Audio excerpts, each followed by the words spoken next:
ضلوع الراجل زي ضلوع الست؟ طيب كام ضلع في الراجل 24. والست؟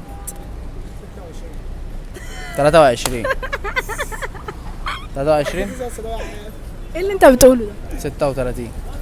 36 ضلع في 24. 24 في الراجل ولا الست؟ في الاثنين. انا لسه بسألك سؤال، ضلوع الراجل زي ضلوع الست قلت لي لا. لا هم ده 24 وده 24. اي بني ادم عنده بيقول لك اكسر بنت دلع يطلع لها 24 باين. اه المثل ده انا عارفاه بس هو غلط. صح غلط المثل. قول المثل صح طيب.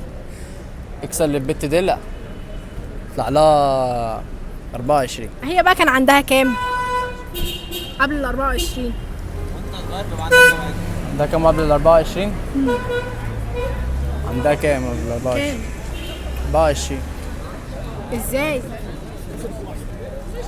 عندها كام دلع؟